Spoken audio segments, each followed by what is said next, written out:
Hello, everyone. How are you all doing today? My name is Professor Jeremiah Elioso, and welcome once again to our session on multicultural diversity in tourism and hospitality. So, for the chapter two, we will be discussing the key features of our culture. So, last meeting, we had a discussion on the definition of the culture, the diversity wheel, or the different cultural elements. Okay, so now we are to have the distinct features of culture.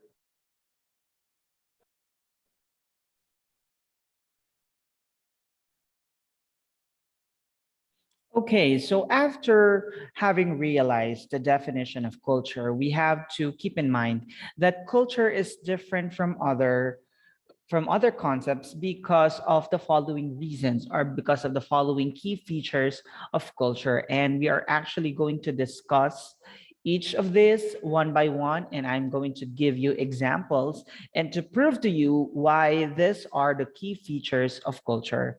That culture is learned, culture is social, culture is shared, culture is transmitted, it is contagious, accumulative, is integrate, is changing, and it varies from society to society. So let us know first why culture is learned. All right. First property or first feature is that culture is learned. The first teacher of a child is that of his or her family. Culture has to be taught by someone, and it is learned through constant practice, reminder, and action. The elements of culture, such as beliefs, ways of life, and languages, are taught to us. Its first culture is formed within the smallest unit of society, which is our immediate family. Our immediate family already have its own culture. And when we step outside of our homes, our community would also have its own culture, set of beliefs, values, way of life. And we also go to school to be able to learn many different things, to learn a language, to learn the different culture of other people. A community with people of varied culture can learn from the culture of another community or other groups. So, example, whenever we travel or whenever I travel, I would always find enjoyment on observing the culture of other people or other nationality and also immersing into their own culture because I feel that culture is very diverse and we have so much to learn about. I mean, there may be some similarities or there may be some differences when it comes to our culture, and it's so nice to learn these things. Okay, and so we could really say that culture is learned, and it's part of the dynamism of culture that we could learn so much. And as we age, which we learn to discover further our own culture and considering the richness of the Philippine culture. And so is the same with other culture. So I challenge everyone to further discover our own culture, and let's also appreciate the culture of other nationality or other people. All right. Next is culture is social. A person needs to interact with other people for culture to be transmitted. The more you interact with other people, the wider your appreciation for things, values, and concepts will be, and the more it will live on. In many instances, if the reason for the practice is not explained well, then succeeding generations may not appreciate this practice anymore. So one of the objectives of travel or of educational tour is to be able to appreciate the culture of other town, other municipality, other country. So that's why many people say that you have to interact with the locals so that you'll be able to appreciate their culture, so that the culture will be transmitted, or it will be passed on from generation to generation. So you need to interact, you need to appreciate, you need to observe, so that you will be able to have a deeper understanding and appreciation on why they do those things. Okay, so let's say, for example, if you go to Baguio, you immerse with the local people, you immerse with the Aitas, you try to appreciate what they do. Maybe just a simple manner of wearing their beautiful indigenous outfit is a way to appreciate their culture, so that this precious culture will be passed on to the next generation. Next is culture is shared. Culture is not something that an individual can pass to a person, but it is shared by a common group of people in a given area. Various elements such as arts, language, religion, values, and beliefs are all shared by one person to another, such as members of a family or community. A group of people, several households, a barangay, a district, a city, or a province may share some elements of culture. And that is why, we can pass on a culture to the next generation, because we could share that beautiful culture to the next generation, because we don't want that particular culture to just suddenly fade away. But if you come into terms, there are many beautiful part of our culture which are not, um it does not have its there's no continuity of that culture because of modernization. And that's the sad part of life. Like, say for example, the beautiful and old tradition of harana. I would remember during those times when our mothers or fathers or grandparents would be enjoying the culture of harana. The ladies would open up their window, and the young gentlemen would have their guitar, and they would sing and hum some melody. And the culture of courtship would be different to the culture of courtship that we have at this modern and present time. Like, if you may would be asking your grandparents, maybe they would tell stories that they had to fetch a bin of water for the family of their loved ones. They have to help the parents with their livelihood, perhaps help them plant palay, those kinds of things. And we see that there are some culture which are not shared or not passed on, but there are also some good culture which are passed on or shared, such as our beautiful culture of arts and languages, religion, values, and beliefs. And we share this all together as a community and as a family. And also, when you try to look around, your barangay maybe is able to develop their own culture, certain belief, and way of doing things.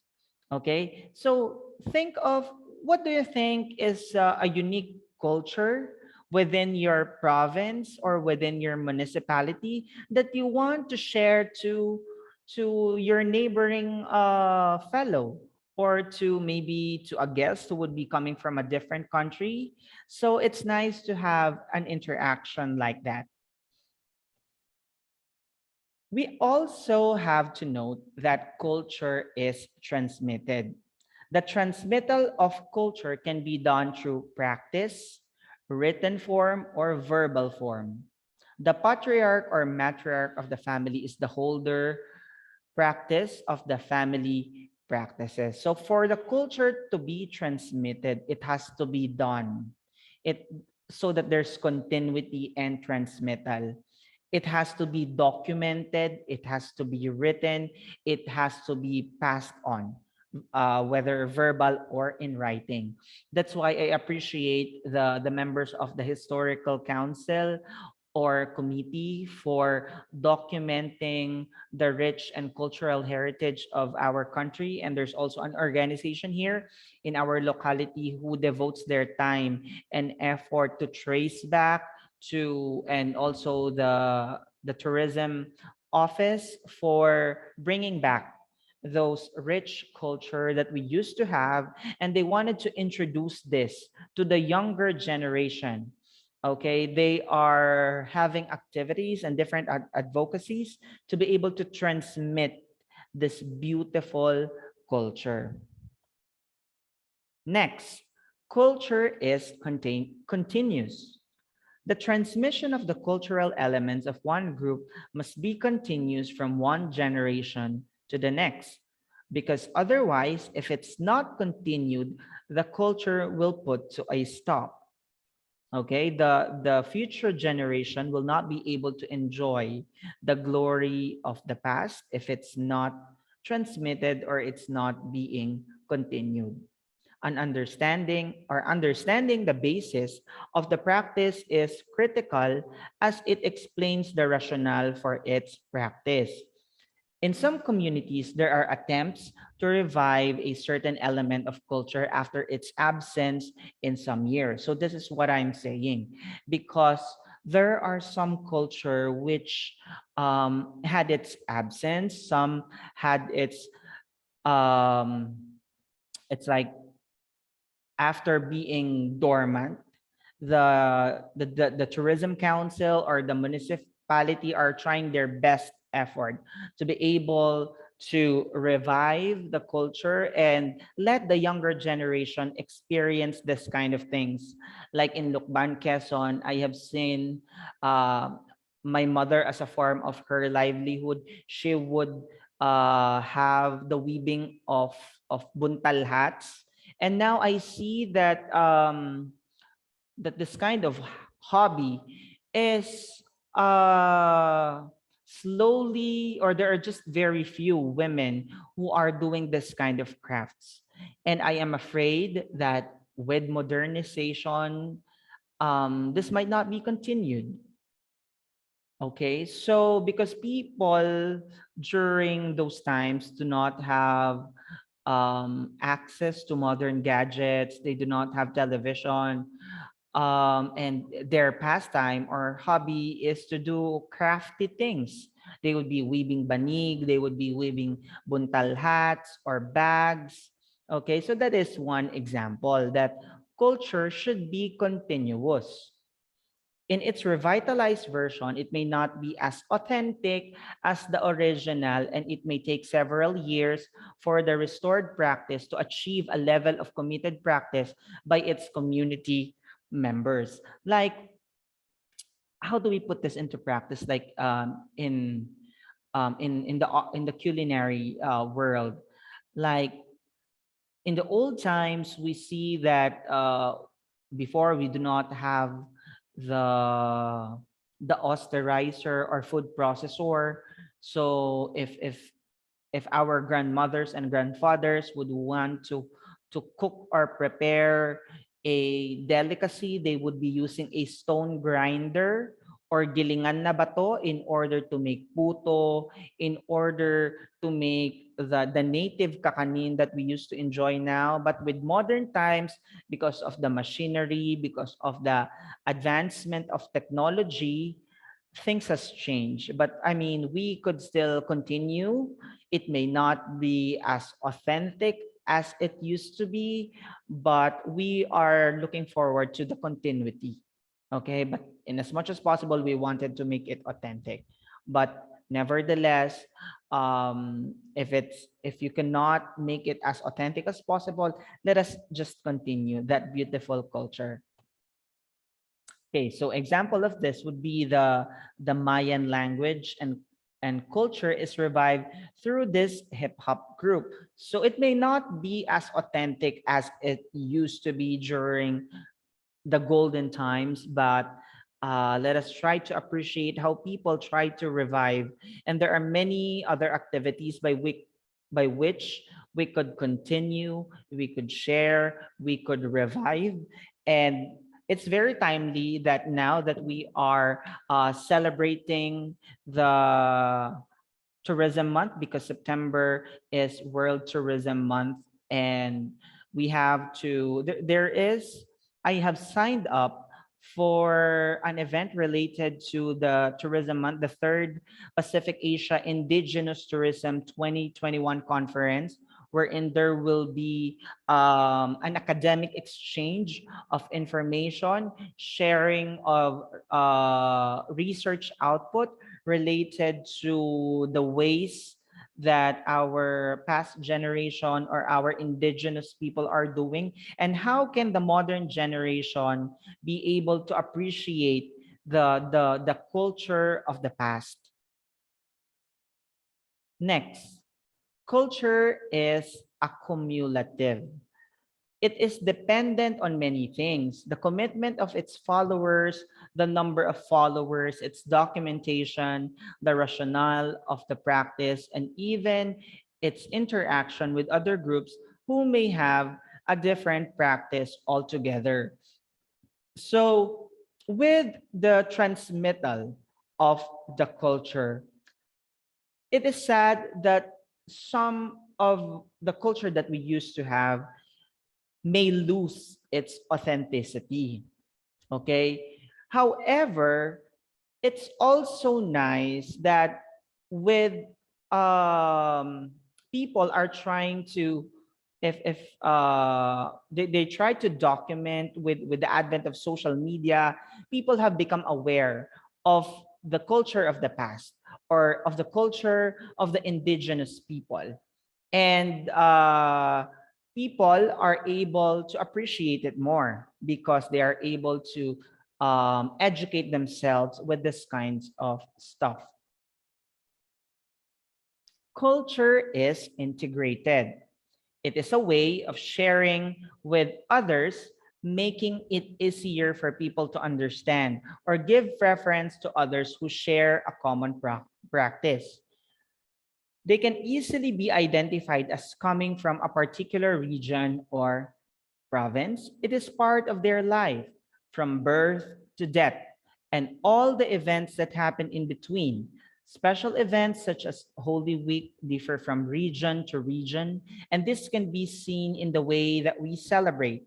So we have a lot of examples of this, and just like in the way that we celebrate life, we have different and unique ways to celebrate this momentous event. So say for example, if you happen to watch the an old movie of Roderick Paulate, the Dead na si Lolo. So as a Filipino, we have different traditions and beliefs about death, and the way that we mourn for our loved ones. And you see this different kinds of practices, and when we try to compare it with the practices of other um the way that other locality or other countries would grieve, or would have their in the way that they grieve for their loved ones, it's kind of different. Like if we compare it to how during the old times in Benguet, that they would bury their, or you see the hanging coffins in Benguet. That's how they would bury their loved ones. And now with modern times, it's different. With the advent of COVID-19, I mean, people are being cremated. The the dead people are cremated. So that's how it has changed. Okay? And the culture is changing. With the development in technology, government structure, laws, other elements, and even in people will give rise to changes in culture. And we see this in the recent years with the technology. If you remember the question to Maxine Medina in during her participation in Miss Universe. In the last 10 years, what do you think has been one of the greatest changes that you have seen so far? I mean, if I have been asked with that question, I would answer that technology has changed the way or in the way that we do things. It has definitely changed culture. Like we cannot meet face to face and do the things that we used to do pre-pandemic, like in the way that we celebrate festivities, activities. And now that we are celebrating the ICAC, before, it used to be a very fun and festive event, but because we cannot meet face to face or we cannot meet physically, everything is being done virtual. So there is already a change of culture or the way that we do things because of the advent of technology. So, in addition, culture varies from society to society. On the many subgroups in a society, each one brings their own cultural mindset to a bigger community. Given these features of culture, a tourism professional should be aware and liberal in considering the uniqueness and similarities of their colleagues and customers in the workplace. A tourism professional should be very understanding, open minded, and does not insist on their cultural beliefs or practice on other people. So you see that it is true that we should not be imposing that our own culture is above than the other culture because no culture is above than the other. As a society, we have our own unique ways. Okay, let's say, for example, in the way that we appreciate and we eat our meals. Usually, or as a Filipino, we enjoy eating with our bare hands to most of the Asian countries, they would be enjoying their food best with the use of chopsticks.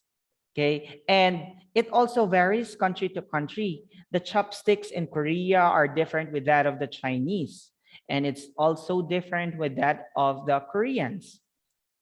Okay, and the Americans would or the Europeans would also be enjoying their meal best with a fork and knife. So you see this differences. I mean, you could also find similarities with other culture. Like there are also some other countries who would be the same as ours. Like the Indians would also love to eat their meals with their hands, but usually they would be using a piece of the raita or of the bread as their spoon to get the meal, but they would be using their hands. Okay, so as a future tourism professional, it's very important that you are aware that each culture is different from the other. And actually, that is the beauty of our culture. We are all different, but it's all unique. Okay. So that ends our discussion for today. And on our next chapter or on our next discussion, we will be discussing the tourism and the tourism professional. I hope that you have learned so much today, and I will see you all on next meeting. So again, I am Professor Jeremiah Elioso. Thank you very much, and you have a good day. Bye-bye.